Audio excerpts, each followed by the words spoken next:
Imagine a time when chivalry ruled the waves, when ship cannons echoed across the sea, and when the fate of empires hinged on the outcome of naval battles. This was the world in the 15th and 16th centuries, a time of great upheaval and change, a time when the Mamluk Sultanate and the Portuguese Empire clashed on the high seas. The Mamluk Sultanate, a powerful political entity that had been ruling Egypt and Syria since the middle of the 13th century, prided itself on its military prowess, especially its navy.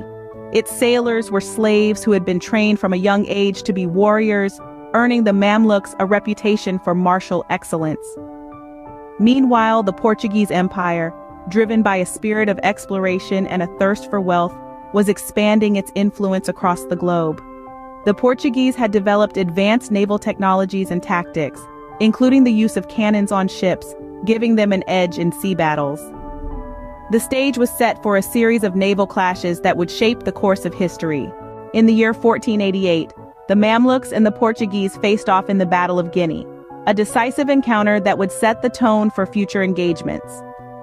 The Portuguese, under the command of Diogo Chau, used their superior naval technology to outmaneuver and defeat the Mamluk fleet, signaling the rise of European naval power.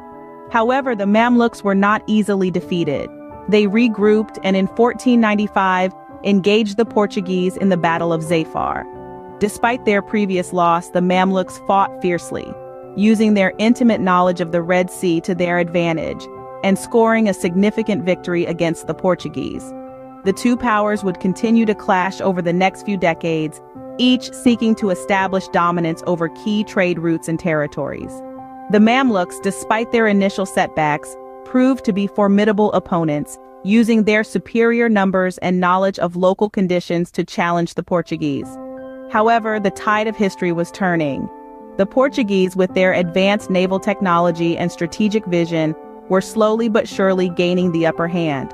By the mid-16th century, the Mamluk Sultanate had been absorbed into the Ottoman Empire, while the Portuguese Empire continued to expand across the globe. The naval battles between the Mamluks and the Portuguese were more than just military engagements. They were a clash of cultures, a struggle for dominance, and a testament to the rapid pace of change during this period. They marked the end of one era and the beginning of another, the shift from the medieval world to the age of exploration and empire. In this video, we've journeyed back in time to the 15th and 16th centuries, to a world of sea battles and shifting empires. We've explored the naval clashes between the Mamluk Sultanate and the Portuguese Empire, highlighting the key battles and the factors that shaped their outcomes. From the Battle of Guinea to the Battle of Zafar, we've seen how superior technology, strategic vision, and knowledge of local conditions played crucial roles in determining the victor.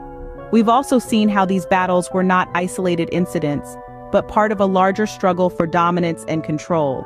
In the end, the naval battles between the Mamluks and the Portuguese were a microcosm of the larger historical shifts happening at the time. They marked the declining power of the Mamluk Sultanate, the rising influence of the Portuguese Empire, and the beginning of a new era in world history. Thank you for journeying through this intriguing slice of history. Until next time, remember that the echoes of the past continue to resonate in the present.